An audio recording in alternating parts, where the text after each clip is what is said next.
السلام علیکم۔ 2025 کا سال افغان پناہ گزینوں پر بہت بھاری گزرا ہے۔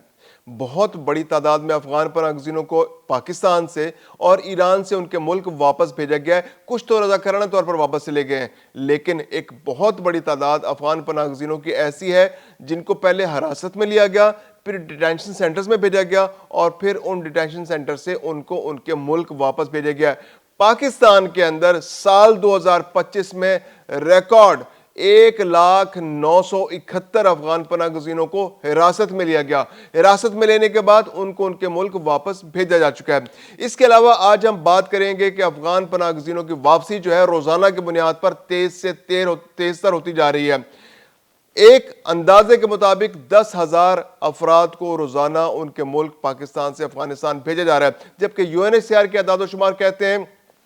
کہ یہ تعداد 7,000 کے لگ بھگ ہے۔ اس کے علاوہ پاکستان نے افغانستان سے تجارت مکمل طور پر بند کر دی ہے، رستوں کو سیل کر دیا گیا ہے، صرف افغان پناہ گزینوں کی واپسی ہو رہی ہے۔ پاکستان کہتا ہے پہلے سیکیورٹی پھر تجارت۔ میں ہوں خرم کریم اور آپ دیکھ رہے ہیں 24 ڈیجیٹل۔ افغان پناہ گزینوں کی واپسی کا عمل بہت تیزی سے جاری ہے۔ UNHCR نے ایک رپورٹ جاری کی ہے۔ UNHCR کی رپورٹ یہ بتاتی ہے کہ سال 2025 افغان پناہ گزینوں کی واپسی کے حوالے سے بہت امپورٹنٹ ہے۔ صرف پاکستان کے اندر ایک سال کے اندر ریکارڈ 1,0971 افغان پناہ گزینوں کو حراست میں لیا گیا، حراست میں لے کر ڈیٹینشن سینٹرز پہنچایا گیا اور وہاں سے واپس اپنے ملک لے جایا گیا۔ اب حراستی مراکز کیا ہوتے ہیں؟ اب ہوتا یہ ہے کہ دو طرح کے افغان پناہ گزین ہیں۔ ایک وہ ہیں جو واپس خود سے جانا چاہتے ہیں رضاکارانہ طور پر، وہ انٹرسٹڈ ہے کہ وہ پاکستان کے اندر نہ رہیں، اور چونکہ پاکستان ڈیڈ لائنز دے رہا ہے تو ڈیڈ لائنز کی پاسداری کرتے ہوئے وہ واپس اپنے ملک جانے کے لیے تیار ہو جاتے ہیں۔ اور کچھ لوگ ایسے ہیں جو بہت بڑی تعداد میں ہیں کہ جو جانے کے لیے کسی طرح بھی تیار نہیں ہے، اور ان کو پھر مجبوراً گرفتار کیا جاتا ہے۔ وہ چونکہ مختلف علاقوں میں چھپے ہوئے ہوتے ہیں، وہ کئی طرح کے لوگ ہوتے ہیں، وہ ACC کارڈ والے ہوتے ہیں یا POR کارڈ ہولڈرز ہوتے ہیں، یا اس کے علاوہ وہ جو بالکل ہی غیر قانونی دستاویزات پر پاکستان میں رہ رہے ہوتے ہیں۔ تو ان لوگوں کو تلاش کر کے پوائنٹ آؤٹ کیا جاتا ہے، ڈھونڈا جاتا ہے، پھر ان کی گرفتاریاں ہوتی ہیں، پھر گرفتاریاں کر کے پورے خاندان کو حراستی مراکز، جو پنجاب کے اندر 46 حراستی مراکز موجود ہیں جہاں پر ان افغان پناہ گزینوں کو پہلے لایا جاتا ہے، وہاں پر ضروری کاغذی کارروائی ہوتی ہے، پھر ان کو گاڑیوں میں بٹھایا جاتا ہے اور گاڑیوں میں بٹھا کر یا تو ان کو تورخم پہنچایا جاتا ہے یا پھر سپن بولدک کے راستے سے ان کو واپس بھجوایا جاتا ہے، چمن کے راستے۔ تو وہاں پر بھی ڈیٹینشن سینٹرز ہیں، پہلے ان ڈیٹینشن سینٹرز کے اندر پہنچتے ہیں، پھر وہاں پر مزید کارروائی ہوتی ہے، پھر ان لوگوں کو انشور کیا جاتا ہے کہ یہ اپنے ملک واپس افغانستان پہنچا دیے جائیں۔ اب ان میں جرائم پیشہ افراد بھی ہوتے ہیں، سزا یافتہ لوگ بھی ہوتے ہیں، قیدیوں کی ایک بڑی تعداد بھی واپس پہنچائی گئی ہے۔ اس کے علاوہ بہت سے عام شہری بھی ہوتے ہیں جو قانون پاکستان کا نہیں مان رہے ہوتے، پاکستان کے جو ڈیڈ لائنز ہیں ان کو نہیں میٹ کر رہے ہوتے، تو پھر پاکستان کے لیے مجبوری ہوتی ہے کہ ان کو حراست میں لیا جائے اور حراست میں لے کر واپس ان کے ملک بھجوا دیا جائے۔ تو 1,0971 افغان پناہ گزینوں کو سال 2025 میں 1 جنوری سے لے کر اب تک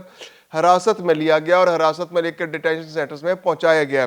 زیادہ بڑی تعداد جو ہے وہ بلوچستان میں ہے۔ بلوچستان میں جو چاغی کا علاقہ ہے اور کوئٹہ کا علاقہ، یہ سب سے زیادہ یہاں پر افغان پناہ گزین موجود تھے اور یہاں سے ان کو ڈیٹینشن سینٹرز میں پہنچایا گیا ہے۔ اس کے علاوہ پنڈی کا علاقہ جو ہے وہ بہت امپورٹنٹ ہے۔ پنڈی ڈویژن میں اور خاص طور پر اٹک کا جو ڈسٹرکٹ ہے، وہاں پر بہت بڑے تعداد میں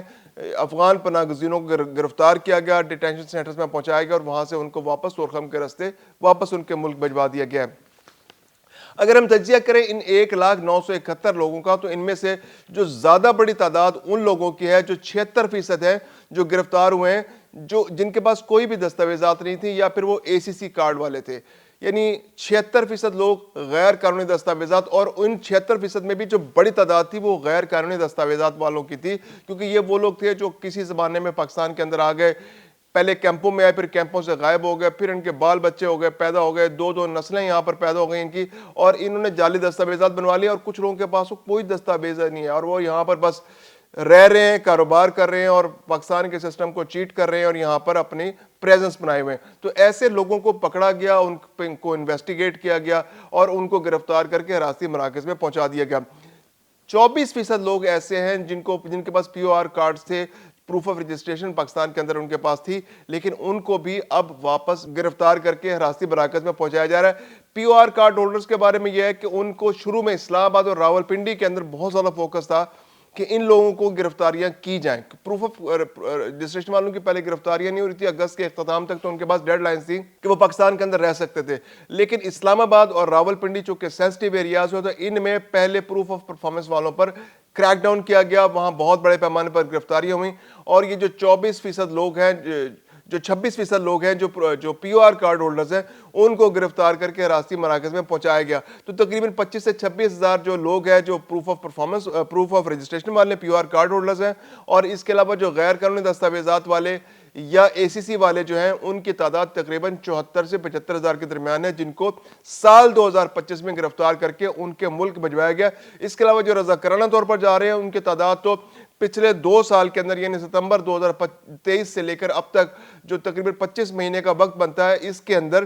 تقریباً 17.5 لاکھ افغان پناہ گزین واپس اپنے ملک بھیجے جا چکے ہیں. ایک اندازے کے مطابق اس عرصے میں ایک مائیگریشن وہاں سے بھی ہو رہی ہے, جو طالبان کے دباؤ کی وجہ سے بہت سارے لوگ جو ہیں وہ واپس آ جاتے ہیں. تو ایک اندازے کے مطابق وہ تعداد بھی لاکھوں میں ہے, لیکن یہ ہے کہ کریک ڈاؤن چونکہ بہت تیزی سے جاری ہے, تو پاکستان اب ان لوگوں کو گرفتار کر رہا ہے, پکڑ رہا ہے اور ان کو واپس بھجوایا جا رہا ہے. اور ان کے پاس نہ تو پی او آر کارڈز ہیں, نہ اے سی سی ہے, اور ویسے بھی جعلی دستاویزات تو بنوانا پاکستان کے اندر افغانوں کا پرانا طریقہ کار ہے, اور یہاں پر یہ آ کر جعلی دستاویزات بنواتے رہتے ہیں. اب بھی پاکستان کے اندر بڑے کریک ڈاؤن ہو رہے ہیں, نادرا کے اندر کریک ڈاؤن ہو رہا ہے. نادرا کے اندر بہت بڑے بڑے گینگز کو پکڑا گیا ہے جو افغانوں کو کارڈز بنا کر دیتے تھے. ایف آئی اے کے اندر بھی ایسے لوگ موجود تھے جو افغانوں کی پشت پناہی کرتے تھے. تو پہلے گورنمنٹ نے پہلے اپنے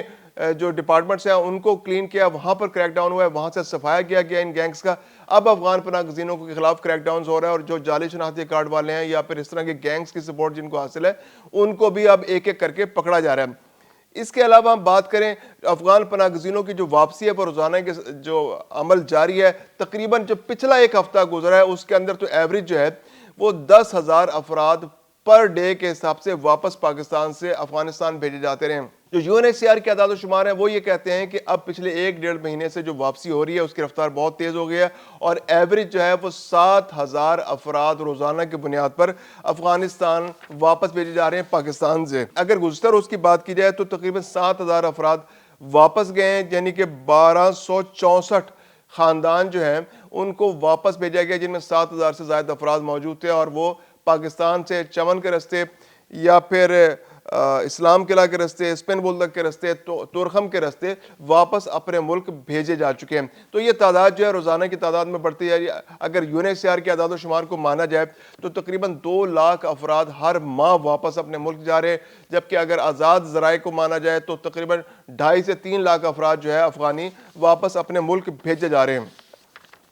اب ہم بات کرتے ہیں دوسری جو سب سے امپورٹنٹ بات پاکستان اور افغانستان کے درمیان جو کشیدگی ہے, اس کی وجہ سے باہمی تجارت اور تعلقات نہ ہونے کے برابر رہ گئے ہیں. افغانستان نے کہا جی کہ ہم تو امپورٹس کرنا ہی نہیں چاہتے پاکستان سے. انہوں نے اپنے تاجروں سے کہہ دیا ہے کہ آپ 3 مہینے کے اندر جو آپ کی کنسائنمنٹس آ رہی ہیں آپ ان کو مینج کر لیں, اس کے بعد اب آپ نے پاکستان کو کوئی تجارت پاکستان کے ساتھ نہیں کرنی. دوسری جانب پاکستان نے بھی بڑا کلیئر کہہ دیا جی کہ ہمیں اپنی سیکیورٹی پہلے مقدم ہے, سیکیورٹی ہوگی تو پھر ہم تجارت کریں گے. آپ نے ہم سے اگر اپنے معاملات ٹی ٹی پی کی اسی طرح اپنے پشت بانی کرنی ہے, اگر آپ پشت پناہی کرتے رہیں گے ان کی, تو ہم آپ کے ساتھ تجارت کرنے میں بالکل انٹرسٹ نہیں ہے. اگر ہمیں تھوڑا بہت نقصان ہوگا تو وہ ہم برداشت کر لیں گے. ہمیں یہ والی جو یہاں سے انفلٹریشن اور یہ جو دہشت گردی ہے کسی طرح برداشت نہیں ہے. آپ اپنے لوگوں کو کہیں کہ وہ ٹی ٹی پی کو کنٹرول کرے. اگر ٹی ٹی پی کنٹرول ہو جائے گی, آپ کے جو جیش العدل والے موجود ہیں, جو بی ایل اے کے کیمپ وہاں موجود ہیں, وہ ختم ہو جاتے ہیں, پاکستان کی سیکورٹی خدشات ختم ہو جاتے ہیں, تو 100 بسم اللہ ہم آپ کے ساتھ تجارت کرنے کو تیار ہیں. افغان ٹریزٹ بھی کھول دیں گے اور پاکستان امپورٹ ایکسپورٹ بھی افغانستان کے ساتھ کرے گا.